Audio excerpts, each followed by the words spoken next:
30-something years ago, way back in the day. 98.7 KISS FM with cool DJ Red Alert doing the mixing.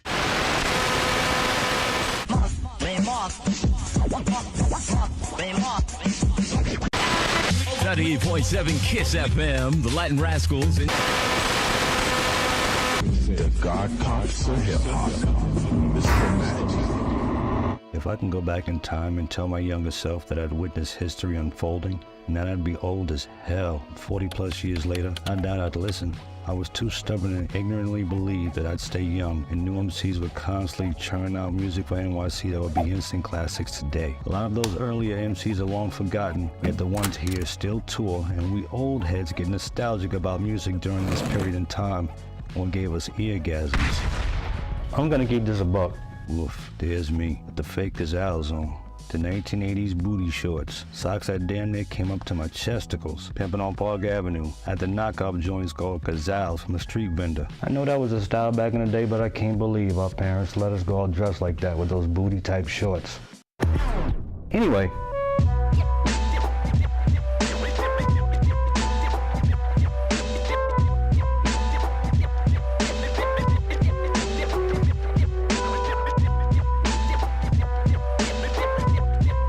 40 years ago, I started a tape collection from the ground up, pretty much like most of NYC was already doing. The thing is, I had no idea that I was on the ground floor what I personally believe was the golden age of hip-hop. In 1983, I lived right uptown in the Bronx, 1750 Sedgwick Avenue to be exact, down the street from 1520, right across from River Park Towers in the Harlem River, which separated us from Manhattan. Solid area before the crack epidemic fully hit, while crackheads were waiting for the 1st and 15th of every month. To stay out of trouble during the summer, we played full-court basketball, swam at Roberto Clemente State Park, or went to a summer camp at Bronx Community College. On this particular day to summer camp, I saw this dude with a heavy-looking boombox blasting a jam I'd never heard before. It was by Gaz, and the song was Sing Sing. Some DJ was cutting the hell out of this disco joint. Right then and there is what made me want to start recording tapes for myself. But I was young, had no working papers as a minor for a summer job, so any money I did get went to buying comic books. Dead ass. Once the school year started, I had to bide my time. As long as I looked fly doing it, I went to the High School of Art and Design. In that time frame, most of us sported Lee's, Shams Baron shirts, Pumas, Adidas, Kangos, name belts, sheepskins, leather bomber jackets. I personally did most of my shopping on Fordham Road in the Bronx, Delancey Street in the city, or the Aqueduct Flea Market in South Ozone Park, Queens. The current trend in music being played at the time was damn near synonymous with how we dressed. Around Christmas of that same year, my pops bought a stereo system for me to use that had a tape deck. Now for a while we were going to school, we listened to the radio. 98.7 KISS to be exact. They almost always dropped on the radio by the Crash Crew, but by then things were slowly changing. RunDMC dropped Suck MCs and It's Like That on Profile Records, while the Fearless Four kept the movement going with Elektra Records by releasing Problems of the World. This was a year before Def Jam, before Tila Rock and LL Cool J. Sugar Hill Records was slowly being phased out. Not completely, mind you, but it was happening. For a while, most of the Black and Latino listeners started listening to Mr. Magic on 107.5 WBLS. Keep in mind though, I had no idea Mr. Magic was on WBLS or WXBI. I personally regret not knowing this. Also during this time frame, 98.7 KISS had mixes done by Tony Humphries and Shep Pettibone, and man, they were killing it. If you heard a mix that you'd never heard before on that station, like say Paul McCartney and Michael Jackson Say, and in the middle of that mix you heard 98.7 KISS, Master Mix, that's what they were doing. I mean, all that's well and cool, but we youngins wanted that rap shit, because that's what we gravitated towards. The adults couldn't stand it, understand it, and didn't appreciate it. Then again, hip-hop culture, with rap music gaining traction, had basically replaced disco. It's not our fault, we couldn't even get in the club, so we had to do the park jams. So what did we do on Friday and Saturday nights? Pop in a tape, start recording, and trust, that's exactly what we did. By now, Buffalo Gals from the world's famous Supreme Team and beatbox from the Art of Noise were staples in hip-hop. The mentality was, if it didn't fit into the soul, R&B, or electro freestyle genres, then it had to be rap music, especially if it had drums that you could bop your head to. We didn't mind. We were hungry for new material, and a lot of it actually seemed experimental. So Red Alert and Chuck Chillout fed us this music over the weekend like we were all gremlins, yet they stopped at midnight. In my opinion, this was the beginning of the golden age of hip-hop, and most of us didn't even know it at the time, and the struggle was real if your tape popped or got jammed in your boombox. That's when you had to get the tools to fix it. Why bother? Because you probably had one of the illest mixes on that tape, or Chuck Chillout did one of the sickest scratches on that particular tape, and you had to get it fixed. I'm being honest. Now, one of the first joints I started recording was It's Yours by Tila Rock and Rockbox by RunDMC. Red Alert made sure to spin and cut it up like crazy. Those joints are moving in the streets and on the radio hard. People seem to forget this, but It's Yours was the very first rap record on Def Jam. It wasn't LL Cool J's I Need a Beat. But us old heads caught on to the fact that Mrs. Smith's early flow, it sounded a lot like Tila Rock's. Coincidence? Oh no. Anyway, peep game. Before they were the Beastie Boys, they were friends with Rick Rubin, who produced the track. A young kid at Rock was there in the studio with T when he recorded the jam, along with some grown-ass women. You know in the record when T says, "Do you like it?" and the crowd says, "Yeah." That's at Rock, and the women doing the crowd voices. Real talk. Even more interesting, Rick Rubin wanted to sign Special K from the Treacherous 3 for this, but he couldn't do it because Special K was still signed with Sugar Hill Records as part of the Treacherous 3. So he went with Special K's brother, Tila Rock. Even more ironic, Kid at Rock tasted Brass Monkey for the very first time that night, and they sampled It's Yours for Paul Revere 2 years later. Mess your head up, right? This stripped down jam was hot on the streets of New York. You couldn't go anywhere without hearing it. Your moms knew this song. Your grandma's put in her teeth just to recite the lyrics. Your crazy uncle stopped playing spades, put his Colt 45 down just to listen to this song. If a cop busted you playing this shit on a boombox on the train, he let you off with a warning and start bopping his head till he get off at 86th Street. That's how dope this record was. Or back in the day, we used to say it was fresh. However, Red and Chuck spun another joint. When I said new material seemed experimental, I wasn't kidding, because RunDMC dropped Rockbox. Bruh. Okay, in 2023, we take it for granted. We're used to it. But Run and D self-appointed themselves as the kings of rap and roll. We all know that. But in 1984, this was totally different. Like, totally new. We had never heard no shit like this before. For some context, you guys have to understand something. We had nicknames for each borough. I mean, to us, it was just 4 boroughs. Or like Bruh Man from the 5th floor. Deadass, it was just 4 boroughs. We didn't even think about Staten Island until Wu-Tang Clan came along and put Shaolin on the map. It was basically who had the better borough because of who we grew up with, who our friends were, what rapper represented it. That's all it was, like a competition thing. Now for the Bronx, we started this hip hop shit. That was home, and we took pride in it. Despite it having more abandoned buildings than the Knicks winning championships, Grandmaster Flash and the Furious had dominated for a minute, and now Tila Rock had the streets on lock. RunDMC were from Queens though, specifically Hollis. They had dropped 2 hot joints previously, and when they dropped Rockbox, that song hit the ground running like a slave running for freedom. This joint, Red Alert and Chuck Chillout used to cut it up like crazy. And that guitar riff by Eddie Martinez, that was straight fire. But what most still don't know, probably to this day, is that Run and D didn't even want the guitar riff on the song. After Suck MCs and Is Like That, rap street cred was solidified for them. We all understood that Queens was representing, but Run and D, when they heard the guitar riff on the track, they didn't get it. They just wanted the drums, which was basically Billy Squire's Big Beat programmed. All they cared about was the drums, the bells, not the guitar riff, because they felt it wouldn't be accepted in the hood, but it was. Was it as lyrical as It's Yours? No, but we had never heard anything like that before. These cats didn't even want to make a video for it to be shown on MTV. Thank God they did though. Big ups to Michael Jackson for opening the door and leaving it open, because MTV, allegedly, didn't want any black artists on their channel. This rap and rock combo got white kids who probably never listened to rap music and never got into hip-hop culture to take notice and start listening. If joints like these were gonna drop and evolve on Friday and Saturday nights, then you already know. Now to be fair though, I missed a lot of the good stuff that got no radio play. The Cold Crush Brothers tapes that got circulated around the city, and the Mo D Busy Bee Battle at Harlem World, I missed it. Ain't gonna lie though, giving someone a blank tape ain't exactly a risk, but Giving someone a tape with all that material on it?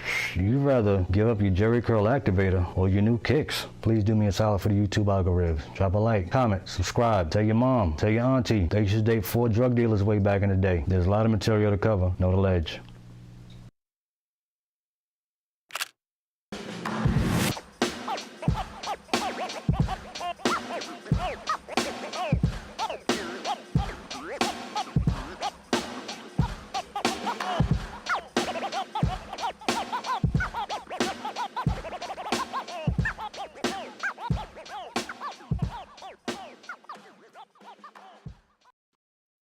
Imagine if the following happened. No more rap music being played on WBLS in 1984 anymore, ever.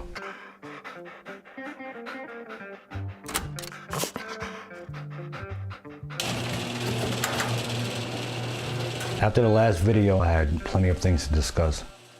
Then it hit me while I was about to walk my cat Scribbles. I gotta talk about the god pops of hip hop, Mr. Magic. Good evening to your super listeners. How you doing tonight, all you fly guys and fly girls?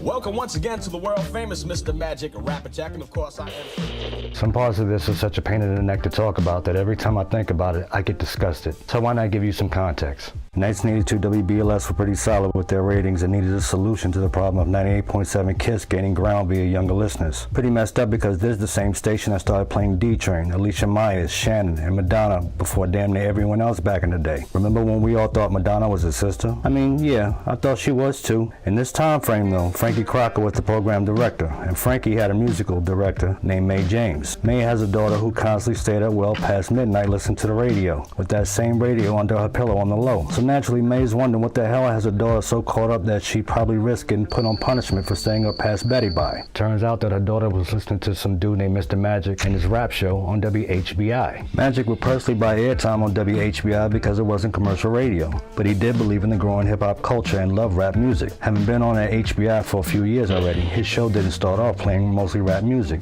because there weren't enough rap songs to fill the time slot. Before he rebranded it as The Rap Attack, it was actually called Magic's Disco Showcase. Frankie Crocker met with Magic to offer him a spot on BLS for his show, which would more than likely bring his followers, and he would actually be on the air in prime time. The thing is, Magic didn't have an FCC license to be on BLS, so he had to work under the license of Tyrone Fly Ty Williams, who produced Magic's show and would eventually become the co-owner of Cold Chillin' Records years later. Anyone at BLS that had a license that Magic could work under, well, they didn't want to be bothered with him or the music. You see, neither 98.7 KISS nor BLS actually respected rap music, even if it was played on those very same stations. Crazy, right? Here's where things get even more interesting. Even at this point in hip-hop history, Magic's other nickname was Sir Juice. This we all knew.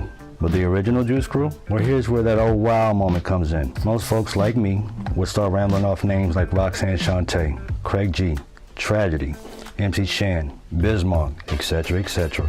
You already know. But I'm talking the original Juice Crew. That's these dudes.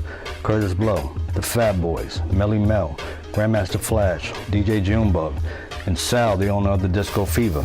You see, Magic would hit up the Disco Fever and the Boogie Down quite a bit. If you frequently went there and had celebrity status as an MC, DJ, or radio personality, you were more than likely considered part of the Juice Crew. With Magic and Fly Ty Williams on board BLS now, Magic needed a DJ for his show, and he wanted DJ Junebug, who was a prominent DJ at the Fever. However, Junebug was found dead in the Bronx. As great a DJ as he was, to the point that he had the ear of Curtis Blow and the crowd at the Fever, Junebug was also into extracurricular activities, and it seemed to catch up to him. With Junebug's tragic passing, Magic was desperate for someone to be his turntable DJ on the Rap Attack, and was introduced to Marley Marl by way of Dr. Bob Lee. The first time Magic asked Marley to be his DJ, Marley point blank turned him down as they didn't exactly get along from the jump, and that lasted a while. When he asked again, with the proposal of Marley earning more money as opposed to being a club DJ, Marley jumped at the chance, especially with millions of Magic's listeners ready for some orgasms. Yet even that was a problem, because Marley didn't have his FCC license either, and technically didn't work at BLS. Frankie Crocker and Magic bumped heads quite a bit over this, until Crocker gave in and gave Marley a shot. For a few years things worked out fine until the chemistry between Magic and Marley was undeniable. However, Murphy's Law still applies to any and everything. This is 1984, a good year for rap music and the hip-hop culture on a whole, despite the crack and AIDS epidemic on the rise with no slowing down. It's Yours was a hit, Rock Box was a massive hit, Divine Sounds dropped Do or Die Bet style rep in Brooklyn harder than Times in 1929. Beat Street had come out in June of that year, with Wild Style having dropped a year previously. Magic, Marley, and Ty had gotten BLS some incredible numbers. Red Chuck and the Latin Rascals were on Kiss handling business, so all should be good, right? Nope. Frankie Crocker left the station that year. The holy trinity of rap on BLS were on fire, and Charles Warfield, who was a general manager at the time, came up with the bright idea: give Magic, Marley, and Ty their own time slots. All that time spent building up more followers and getting BLS some great numbers to keep them ahead of Kiss FM was official. Technically, that sounded good at the time considering the opportunities offered to the fellas, but Warfield had an ulterior motive. He didn't want any rap music, zero, nada, being played on BLS. Ken Webb, who was a respectable DJ at the time, allegedly didn't like rap music either, and would insult the genre right in front of Magic at meetings concerning BLS and its growth. Warfield basically offered the fellas crumbs and dingled enticing bait in their faces to get them to stop rap music's ascension and progression. He'd even gone so far as to talk to Barry Mayo, who was a top dog at Kiss, to make this happen by getting rid of Red Alert and Chuck Chillout. You just can't make this stuff up. Mr. Magic was arguably the biggest person in rap music because he had a huge following that was growing, and he was on radio. Record labels would look up to him and seek his approval if a rap song was worth playing on his show. And yes, that included Sugar Hill Records or a young Russell Simmons who gave his brother Joe a shot and put him on. Think about it.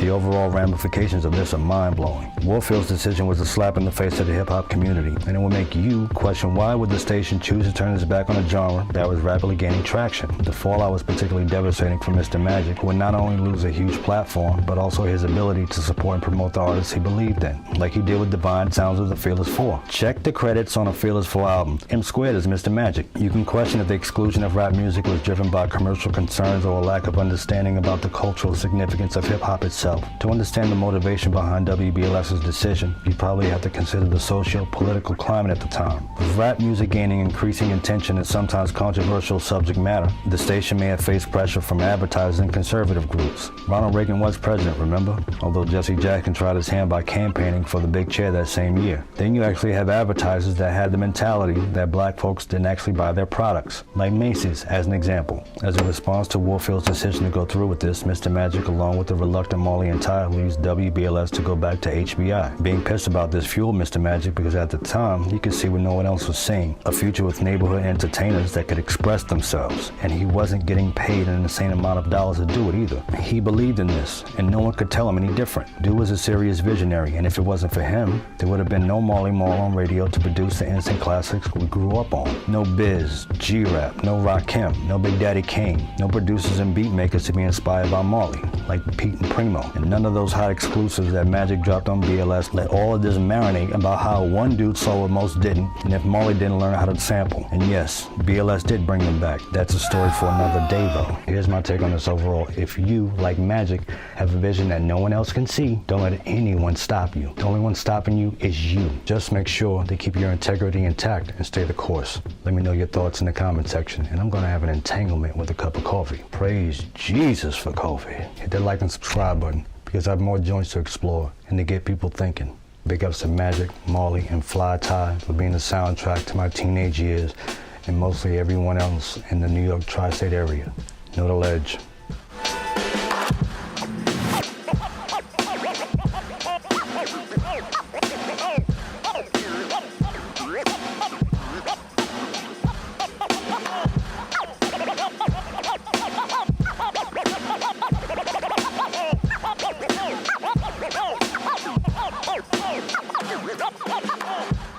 Finally, the ones responsible for the murder of Jam Master Jay were found guilty. Over 20 long years for this to happen. Yo, what's up? Yo, my homeboy and partner DJ Run wants to come out and help me out, but he said y'all don't sound loud enough. So if y'all want him to come out here and say some of them fresh rhymes, somebody say run. You say run. Call him out, say run. Everybody say run. Come on, just clap your hands, everybody. I'll be honest, I had no idea how to approach making a video like this. I was a huge RunDMC fan since they first dropped This Like That and Suck MCs back in 1983. But how do I make a video about this group, these duo MCs, and this cool as hell DJ?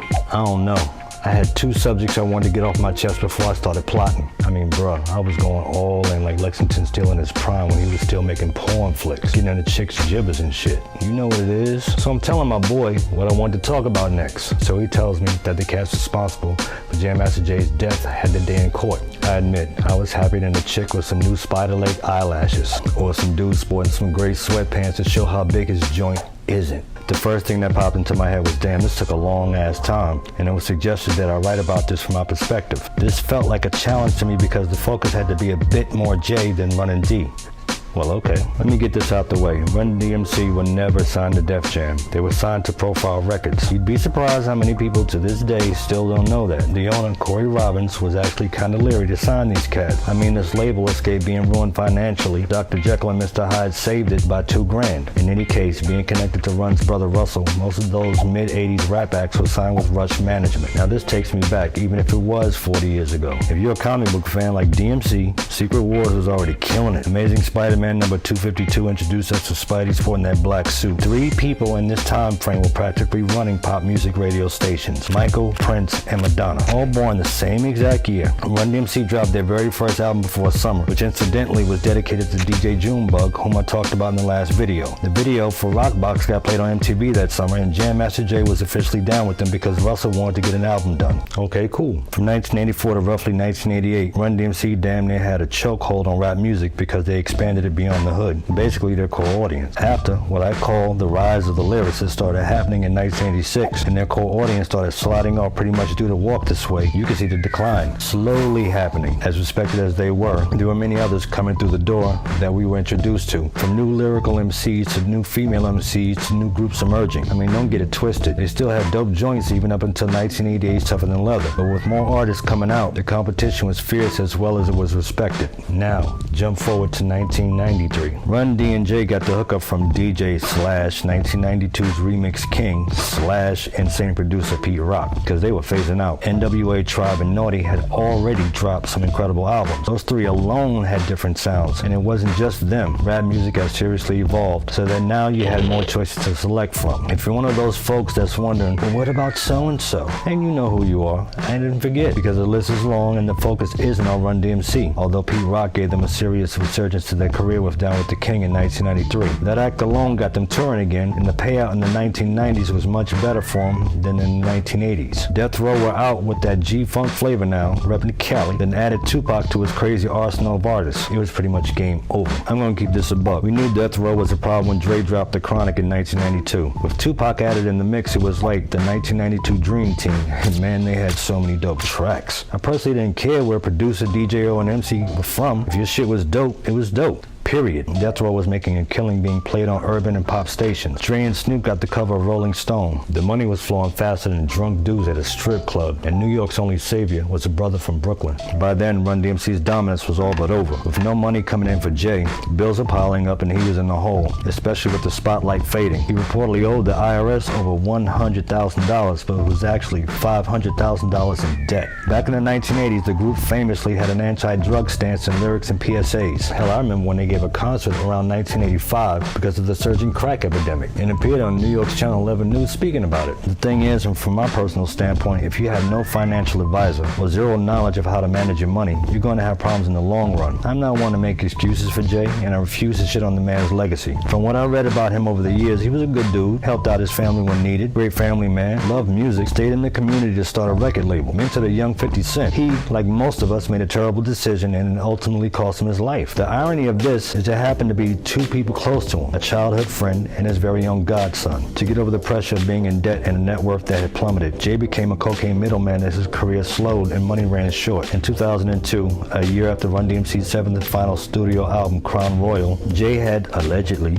acquired 10 kilograms, 22 pounds of cocaine. To get it distributed, he brought in Ronald Washington, his childhood friend, and Carl Jordan Jr., his godson, to make this happen in the Baltimore area. The thing is, Ralph Mulgrove, a drug dealer dealer based in Baltimore didn't want to work with Washington. He knew Washington from way back in the day and actually wanted to put a hot one in him on sight scene. The animosity was a bit thick, and Mulgrew refused to do the deal with Jay if Washington was involved. Mulgrew lived in Baltimore at the time and oversaw a cocaine distribution ring with about 25 workers. Since he wouldn't comply, Jay cut Washington and Jordan Jr. out of a potential $200,000 payday, which pissed them off to the highest point of festivity. Mulgrew has spent 12 years in federal prison on a drug-related conviction before his release in 2013. He testified only after being arrested on a material witness warrant, which can be used to compel court appearances. Days leading up to his death, Jay seemed more worried than usual, and he stayed strapped. On October 30th, 2002, Washington and Jordan entered a previously locked fire escape exit door at the back of Jay's recording studio, located on Merrick Boulevard in Jamaica, Queens. With the help of accomplice Jay Bryant, who incidentally will be tried in January of 2026 in a separate trial, Ronald Washington